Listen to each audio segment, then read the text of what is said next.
Olá, pessoal do canal Sessão de Terapia. Mais um conteúdo aí de apoio para vocês, tá? Que eu vou falar sobre como que vocês criam os padrões repetitivos na vida, né? Então, um dos vídeos principais aí do canal é sobre o corpo emocional, né? E o corpo emocional eu mostrei lá. Deixa eu ver se eu tenho um corpinho aqui pra mostrar pra vocês. Um corpinho já pronto, né? Eu mostrei lá sobre os medos, né? Não tem um corpinho já pronto. Tem um aqui, mas é o corpinho energético. Vou usar esse mesmo. As nossas bases estão na infância.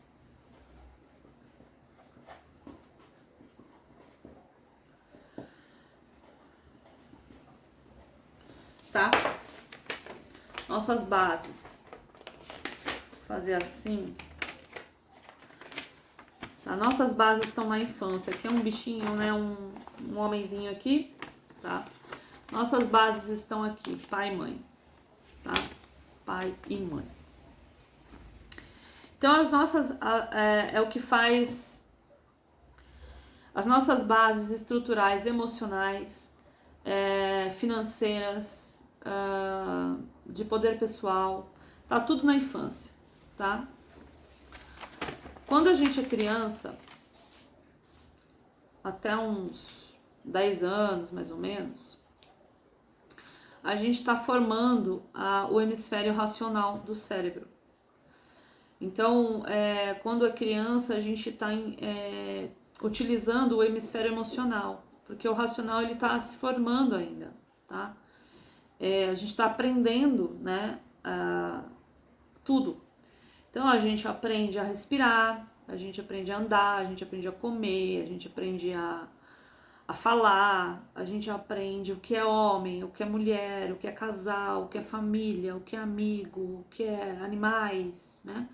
A gente vai fazendo toda essa observação do nosso do nosso ao redor, né? Do mundo onde a gente vive, daquele mundo da criança, que é o quê? É onde ela está sendo criada, onde ela está crescendo, né? Então, se é pai e mãe que estão lá com ela, a referência do homem e da mulher são os primeiros que ela tem como referência, que é o pai e a mãe, certo? E aí, o primeiro homem, primeira referência de homem é o pai, a primeira referência de mulher é a mãe. Ou os nossos cuidadores, digamos assim, né? Se for filha adotiva, por exemplo. Então, aquela é a nossa referência. De filho adotivo um pouquinho mais complicado, vamos ver se depois eu lembro de falar. Mas, enfim, em uma família onde você tem o pai e a mãe lá, você crescendo com o pai e a mãe, tá? Eles vão servir como referência de homem e de mulher, de casal, de relacionamento, de família. Aquilo ali é a referência da criança. Então, ela vai aprender com eles tudo isso. Ela vai aprender a falar, ela vai aprender a comer, ela vai aprender a escovar os dentes, né? E todos esses aprendizados são feitos pelo sistema sensorial, pelo olhar, pelo ouvir, pelo sentir o gosto, pelo sentir o cheiro, pelo tato. Então ela vai sentindo as coisas, tá? E a forma como ela pensa ainda não é racional. Ela pensa de uma forma emocional. Então, gente, vamos supor que uma criança tem a mãe que trabalha o dia todo. Tá? A mãe trabalha o dia todo, ela fica com a avó, o pai trabalha o dia todo, né? E essa criança, ela não vai pensar assim, minha mãe não está comigo porque ela precisa trabalhar para me sustentar. Não, ela não vai pensar dessa forma, ela não vai pensar racional, ela não vai entender o que está acontecendo. O que ela vai entender é do lado emocional. a minha mãe não está comigo porque ela não me quer, ou porque ela não gosta de mim, ou porque aí ela vai começar a se autoculpar. Eu devo ter algum problema, eu não devo ser perfeita, eu não devo ser suficiente, né? E esses aspectos são os primeiros aspectos das dores emocionais que a gente sofre na infância, que é a rejeição, ou até mesmo o abandono, depende de como essa criança vai se sentir, né, disso. Isso pode acontecer com uma mãe que trabalha, isso pode acontecer com um irmão novo que nasce, tá? Por exemplo, essa criança ela era até, sei lá, 5, 6 anos, ela era filha única do casal, então toda a família dava atenção para ela, tanto a família pai e mãe, quanto a família parentes, né? Davam para ela toda a atenção e paparicos e tal, e aí vem um irmãozinho novo, uma criança nova para a família. Então toda a atenção vai para essa criança nova, e ela fica se sentindo como? Rejeitada, abandonada e tal, né?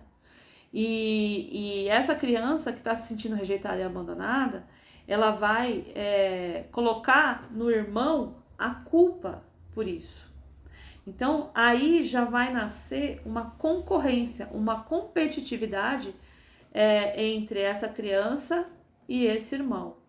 Um outro conflito também, né? E aí essa criança vai começar a rejeitar o irmão novo, e esse irmão novo também vai se sentir rejeitado. Olha que doido, né? Então, ele vai projetar a rejeição que ele está sentindo, que na verdade não é uma rejeição, é uma ilusão do entendimento afetivo que essa criança tem, por ela pensar com o lado emocional e não com o lado racional.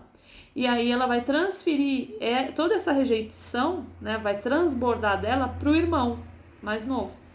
O irmão mais novo vai se sentir da mesma forma, porque o irmão mais novo tem o irmão mais velho como um exemplo, como um herói, então assim, ele vai sempre estar querendo chamar a atenção desse irmão, querer esse irmão perto.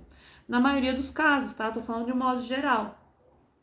Né? Obviamente que tem as suas exceções aí, né? Mas de um modo geral isso é muito comum acontecer, tá? E aí os dois nascem, crescem brigando, né, o tempo inteiro, brigando por causa dessa competição, né? Que os pais veem isso como um ciúmes e tal, né? Mas isso causa ainda algo ainda mais sério mais para frente, né? Quando ele vai mais para maturidade, tá? Por quê? O que acontece com essa criança que foi rejeitada? Aliás, vou mudar, que se sentiu rejeitada, tá? Porque ela não foi, e se sentiu abandonada, né? Ela se sentiu rejeitada e abandonada por uma percepção ilusória do pensamento emocional que ela teve, né? Da percepção emocional que ela teve. E aí, a partir daquele momento ali, ela vai se movimentar de uma forma que para ter essa atenção de volta para ela, tá? Então, ela vai aprender comportamentos que fazem com que ela tenha mais atenção. E vai crescer assim, né? Então, quando você se torna adulto, você vai trazer esses comportamentos da infância que fazem você ter mais atenção. Comportamentos esses aprendidos e condicionados na infância. Você vai se tornar um adulto com comportamento infantil. Porque você não soube processar isso, você trouxe esse comportamento internalizado em você para a sua vida adulta. Vou dar um exemplo de escovar os dentes. A gente escova os dentes, né? Hoje em dia, assim, adulto, você não se lembra como é que você aprendeu a escovar os dentes, você só escova, né? Por quê? Porque é um aprendizado internalizado no seu inconsciente. E o comportamento é a mesma coisa. Então, você vai ter comportamentos com a forma como você aprendeu a se comportar com seus pais, é a forma como você vai se comportar com seus amigos, com seu cônjuge, né, com seu marido, com sua esposa, enfim. Tá? Você só vai transferir esse comportamento porque você aprendeu a se comportar assim. Então, o que pode acontecer? né, nesse caso. Vamos supor uma criança que dividiu a atenção da mãe e do pai com o irmão. Ela pode, de repente, em uma relação afetiva, sempre se interessar por homens comprometidos, por exemplo. Por quê? Porque ela já traz da infância dela uma percepção de que o amor ele tem que ser dividido. Isso é inconsciente, tá? Ela não percebe que ela faz isso, que ela se interessa por homens comprometidos porque ela tem essa percepção do passado.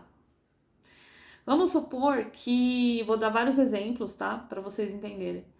Vamos supor que esses pais se separaram quando ela era pequena e o pai sumiu, né? O pai, assim, não tem presença dentro da vida dessa criança. E essa criança sempre buscando chamar a atenção do pai, sempre buscando o reconhecimento desse pai, né? E aí, na vida adulta, o que vai acontecer, né? Essa criança vai colocar esse pai no pedestal, querendo sempre a atenção dele, né? Então, na vida adulta, ela vai colocar, isso no caso de mulher, tá? Tô falando no caso de uma filha mulher, com um pai que saiu da família cedo e não deu muita atenção para essa criança. Essa mulher, quando ela, né, essa menina, quando ela crescer, ela vai se tornar uma mulher que vai colocar todos os homens no pedestal, né, vai colocar todo o valor nos homens e não nela. Ela não vai ter amor próprio, entende? Ela não vai conseguir se amar. Ela vai só querer o reconhecimento do outro, desse masculino. A aceitação do outro, desse masculino. Por quê? Porque ela busca, na vida adulta, aquilo que ela buscava na infância dela. Ela buscava o reconhecimento do homem, ela buscava o reconhecimento desse pai, da aceitação dele, de ele olhar para ela, de ele amar ela, de ela ser importante para ele, né? Então ela aprendeu a buscar isso no masculino. E aí na vida adulta ela vai fazer a mesma coisa. Então isso pode causar uma mulher que não tem amor próprio, que aceita tudo que o homem faz, né? Essas coisas assim. Ou então homens muito difíceis, porque ela pode ter a concepção de que o amor ele é difícil. E aí aqueles homens que não querem ela, aquele homem que, né, não tem reciprocidade, né? Ela vai dar valor para esse homem que não dá reciprocidade para ela, porque para ela o amor é difícil, ela tem sempre que ficar buscando igual ela buscava na infância. Então perceba que a infância, ela traz uma série de comportamentos condicionados no seu inconsciente que te fazem se auto-sabotar na vida adulta.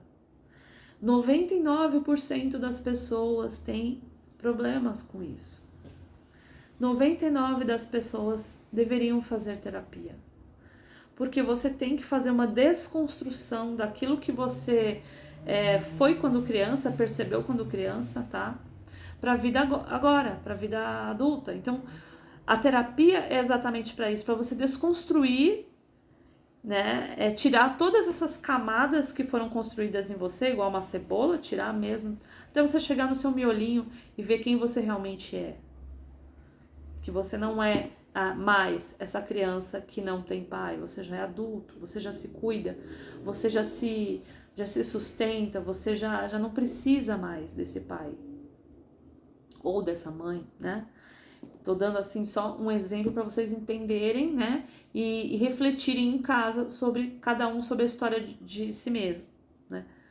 Então é preciso fazer terapia para essas coisas, porque senão você vai repetir os padrões, sempre por causa dessa busca incessante que você criou lá na infância. Entendeu?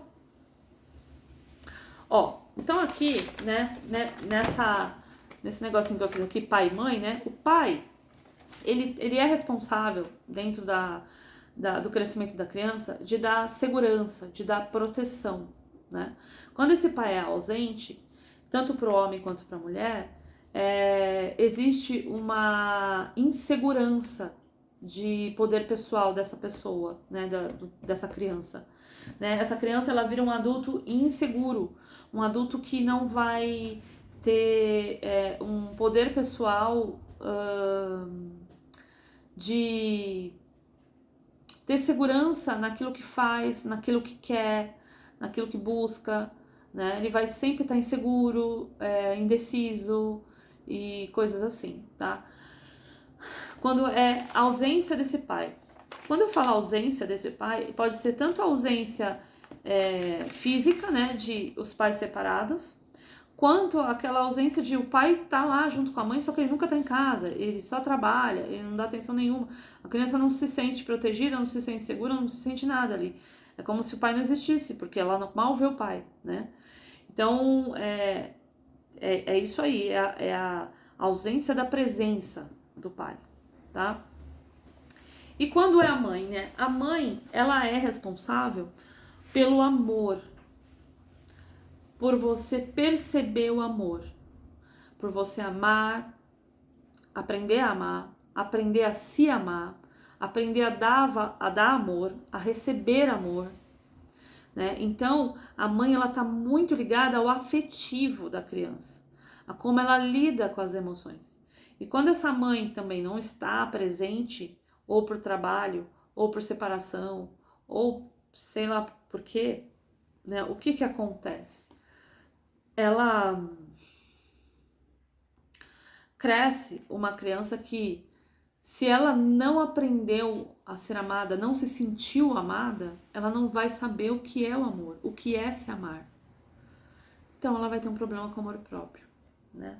Vai ter problema com o amor próprio e vai também ter essa sensação de rejeição e de abandono. Gente, tem um livro, ele não tá aqui, acho que eu deixei ele lá em cima, ou ele tá aqui. Tem um livro que fala sobre isso, que é esse livrinho aqui, ó. Tá? Esse livrinho ele fala sobre as 5 emoções, 5 feridas emocionais que a gente tem como raiz na infância, tá? Que é a rejeição, o abandono, a humilhação, a injustiça e a traição. A traição no sentido de trair confiança, tá? Então, por exemplo, quando que uma criança tem a confiança quebrada, né? Quando o pai promete uma coisa e não faz, quando ela confia na mãe ou no pai, né? Nos pais em geral, e eles não estão lá para ela, né? Então existe uma quebra de confiança. E quando existe essa quebra de confiança, a criança se sente traída, né? E nesse momento ela cria uma couraça, um mecanismo de defesa onde ela não vai confiar em ninguém na vida adulta. Ela tem muita dificuldade de confiar nas pessoas por causa dessa traição na infância. Tá? A rejeição, vamos falar um pouquinho sobre esse livrinho, né? A rejeição, ela vai fazer com que a pessoa crie um mecanismo de defesa de rejeitar antes de ser rejeitado. Então ela vai ter problema de vínculo, né? Ela vai procurar se isolar, ela não vai querer muitos amigos, porque ela vai ter esse problema de vínculo aqui. Ela vai achar que toda pessoa que se aproxima dela vai rejeitar ela em algum momento. Então ela prefere não se aproximar e é mais isoladinha, né? O do abandono ele já é o oposto, né? Ele não consegue ficar sozinho. Ele precisa da companhia de alguém, né? Então, assim, ele não consegue morar sozinho, ele não consegue ir no cinema sozinho, ele não consegue ir em nenhum lugar sozinho. Ele tem uma necessidade de sempre estar com alguém, pelo medo de ser sozinho, por causa do abandono, tá? Da humilhação. A humilhação é aqueles casos de bullying, ou aqueles casos que a criança foi muito humilhada na infância, sabe? Apanhou na frente dos outros, levou bronca na frente dos outros.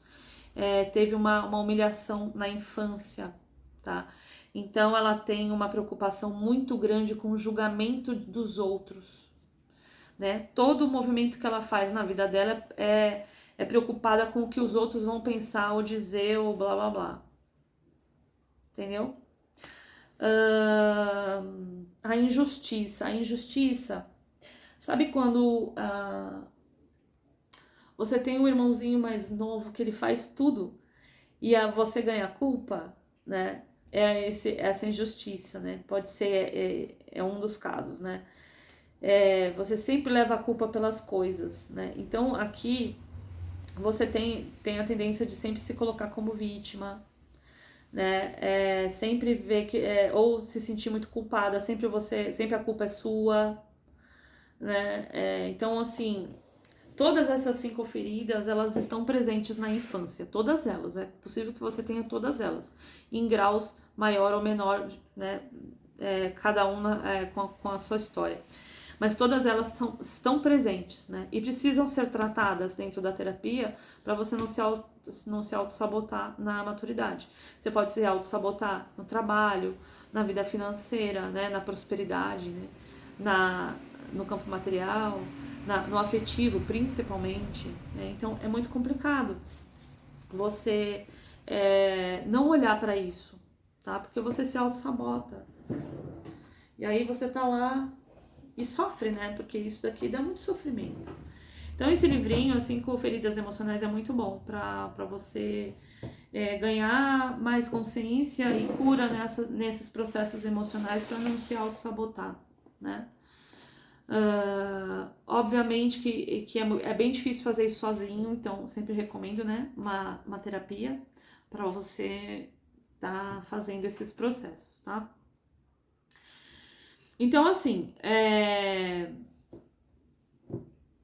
eu dei assim uma visão ampla da coisa, né? No decorrer desse canal eu vou estar falando assim mais detalhadamente sobre cada emoção limitante que está lá no corpinho emocional, sobre cada ferida emocional que eu acabei de falar agora, né? Eu vou dar com mais detalhes cada uma delas, um vídeo para cada uma, né? E esse resumão assim é para você se identificar e ver o quanto você precisa, né, de olhar para isso. Né?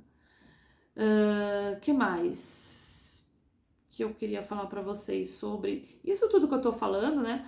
Sobre como você cria os seus padrões repetitivos, né? É tudo cura de criança ferida, né? A gente está falando aqui de fazer um trabalho de criança interior, de criança ferida, daquela criança que teve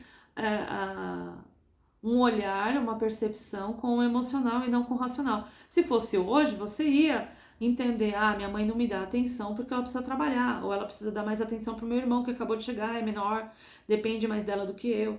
Então, assim, a criança não vai ter esse tipo de pensamento, ela vai pensar que é rejeitada. E ela vai crescer com essa percepção, que todo mundo rejeita, né? Então, assim, é você alterar esse ponto de vista, é você ter um outro ponto de vista, um ponto de vista racional, tá? E quando a gente trabalha a criança interna, a gente está trabalhando o amadurecimento emocional, né? Ciúmes, possessividade, por exemplo, vem de uma falta de pai, né? Porque ataca a insegurança e também da dor das feridas emocionais da traição, tá? Que é aquele de não confiar em ninguém. Então, quando tem uma ausência de pai, né? Onde não há proteção, se eu não posso confiar no meu pai, eu não posso confiar em ninguém, em nenhum outro homem. Entende? Se eu não posso confiar na minha mãe, não posso confiar em nenhuma mulher. Então, as nossas referências iniciais de vida são muito importantes, tá, gente? São muito importantes. Filhos adotivos têm uma complicação maior, porque além das referências que ele tem de quem tá criando, né? Ele tem uma referência de que, se ele sabe que ele é adotivo, a maioria sabe, né? Ele tem uma outra referência de que ele já foi abandonado logo cedo, né? De que não quiseram ele. E aí tem a tendência de sempre se culpar, que a culpa é minha. Que eu não sou suficiente e que não sei o quê. E esse lance de a culpa é minha, eu não sou suficiente, faz com que o adulto, faz com que essa criança se torne um adulto que quer sempre agradar os outros, né? Que fala sim para tudo, que dá o seu pro outro. Né? E não é assim, a gente tem sempre que ter um equilíbrio, né? Se não for faltar para você, aí sim, né? Você dá pro outro. Mas primeiro você. A prioridade sempre tem que vir de você. né? Essas pessoas que falam sempre sim, que querem sempre a aceitação, querem agradar e tal, são pessoas que precisam sempre do reconhecimento, né? E acabam se doando demais, recebendo pouco e não prosperando, não andando, porque ela dá para os outros, ela não dá para ela, né? E ela fica sempre como é que chama aquela palavra? Escassez. Ela fica na escassez de carinho, escassez de receber as coisas, né? Escassez de carinho, de atenção, de dinheiro, de tudo. Então você tem que mudar esse padrão, né? Se você tá agindo não sei quantos anos da mesma forma, esperando um resultado diferente, você não vai ter. Você tem que alterar o seu comportamento, tem que alterar como você lida com essas coisas, porque se comportando do mesmo jeito não vai ter resposta diferente, vai ter sempre a mesma resposta. Você tem que mudar seu comportamento para mudar o resultado disso, né? E para isso, que é bom uma terapia, certo? Para quem não me conhece, sou psicóloga comportamental e transpessoal e eu trabalho muito essa questão da criança ferida, muito a questão da criança interior, de alterar padrões, né? Alterar as crenças limitantes que você foi condicionada a acreditar na infância, tá? Tem coisas que você quer pra você que nem te fazem feliz e você quer mesmo assim. Por quê? Porque talvez não seja você que queria, e sim a sua crença condicionada lá atrás. Vou dar um exemplo, né? Um exemplo bem bobo, assim, bem tipo a sua mãe, que sempre quis te ver casada, com filho, sei lá, médica, e aí você vai lá, estuda medicina, casa, tem filho e tá super infeliz. Será que foi mesmo um desejo seu?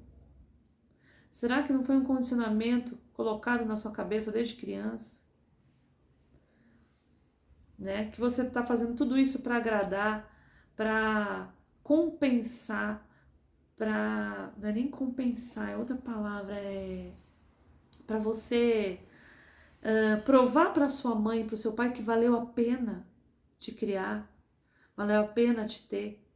Também é uma necessidade de reconhecimento desses pais. Né? De repente, na verdade, você não queria nada de medicina, você queria, sei lá, artes, dança, arquitetura. E aí você foi fazer medicina. E aí você nem queria casar, você queria viajar a vida inteira, né? Ser daquelas, né, que tá cada mês em um país diferente. E você tá lá presa num casamento com um monte de filho. Então, assim, não que isso seja ruim, né? Não é ruim, não é isso, né, gente? Mas vocês precisam se conhecer primeiro antes de querer algo, porque às vezes o que você quer não é bom pra você. Aí você fica insistindo, insistindo, insistindo, e o negócio não anda. Por que não anda? Porque não tá de acordo com a sua alma, não tá de acordo com aquilo que você veio fazer aqui.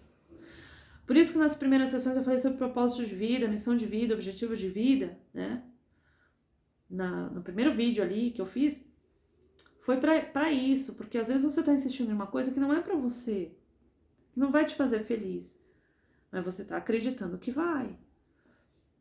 Né? É o tipo daquele pessoal que vai escolher uma faculdade pelo valor que ganha, né? Pelo dinheiro. Aí vai lá, estuda 5 anos, faz 2 anos de pós, faz 2 anos de mestrado, faz 2 anos de doutorado. Aí depois de 15 anos estudando, descobre que, não tem nada a ver com ele, que ele queria fazer, sei lá, outra coisa, nada a ver com aquilo. E aí ele começa tudo de novo. Então isso acontece muito. Por quê? Porque você não se autoconhece. É muito importante se autoconhecer. Para você, não só para você ser feliz, né? Como também para ter sucesso na carreira. Tá? Porque quando você tá feliz, você atrai sucesso para você atrai fartura. Deixa eu colocar a cadeira pro meu gato aí. Eu tô com uma cadeira do meu lado porque o meu gato tem que ficar do meu lado. Né, bebê? Aí, então, gente. Então, quando você tá dentro daquilo que você gosta de fazer, que te dá prazer, que você levanta da cama motivada a fazer, né? É porque você está de acordo com a sua missão de vida. E as coisas fluem quando você está feliz. O dinheiro vem, o cliente vem, a prosperidade vem e, consequentemente, as coisas materiais também, né? Existem crenças ligadas ao dinheiro também que precisam ser vistas, né? Se você passou uma infância de escassez, você está acostumado à escassez, né? Então, você precisa sair dessa crença de escassez para você ter uma vida financeira próspera, né? Então, tudo isso tem que ser visto individualmente, né? Cada um tem sua história. Ok, gente? Gracinhas. Então é isso, o nosso pedestal está na infância. Então, primeiramente, para você fazer uma autorreflexão da sua vida, dos padrões de comportamento que você tem que olhar lá para a infância. O que você aprendeu sobre relacionamento, se é relacionamento problema? O que você aprendeu sobre dinheiro? O que você aprendeu sobre casamento, sobre filho, sobre, sei lá, ser próspero, né? Tomem cuidado para vocês não estarem fazendo serviço comunitário, dando dinheiro para ONGs ou de igrejas ou sei lá mais o que, como uma necessidade de ser aceito, de ser bem visto como bonzinho e perfeito, né? Diante do julgamento dos outros. Isso tudo pode demonstrar algum tipo de ferida na infância que você tem que trabalhar, né? Principalmente quando você tira de você, quando você já não tem, e tira de você para dar pro outro, né? Ou quando você tem pouco e tira de você para dar pro outro. Aí você suja seu nome, né? Faz tudo pelo outro. Isso atrasa a sua vida pra caramba. E esse padrão vive repetindo, vive repetindo. Né? Ou aqueles relacionamentos que te trai, que o homem te trai, ou o homem... enfim, essas coisas todas, né? De atrair homens que te traem, atrair homens que são curva de rio, sabe? Curva de rio. Sabe aqueles assim, ou são mulherengo, ou são viciados em droga, ou são alcoólatras, ou são, sei lá, ou não gostam de trabalhar, ou, enfim, né? Por que que você tá atraindo isso? Por que que você está em um relacionamento desse? Porque você ama? Será? Porque se você amasse mesmo, você se amaria primeiro. Tá acreditado? Amar ao próximo como a si mesmo? Então você só ama o próximo se você se amar. E se você se ama, você não vai querer sofrer, você não vai querer um cara que te bate, você não vai querer um cara que bebe todo dia e não dá a mínima pra você, você não vai querer um cara que fique te traindo sabe? Não é nem pela traição, gente, porque as pessoas são livres, né? Elas fazem o que elas querem, mas é pela mentira, você viveu uma mentira com alguém, né? Não, sabe, se você se amasse, você não ia aceitar pouco. Você não ia aceitar pessoas que te diminuem, pessoas que te sugam, pessoas que te intoxicam, né? Você não ia aceitar isso. Se você se amasse, você ia fazer escolhas para você melhorar, para te acrescentar, para o seu bem, né? Para te fazer bem, para te fazer feliz e não infeliz. Entendeu? Às vezes a gente acha que se ama e não se ama, não. Você só se ama quando você faz escolhas para o seu bem. Afinal, você se ama, por que você daria menos do que você merece? A outra aqui. Os dois. Tá bom, gracinhas? Então é isso, um grande beijo. Até o próximo vídeo.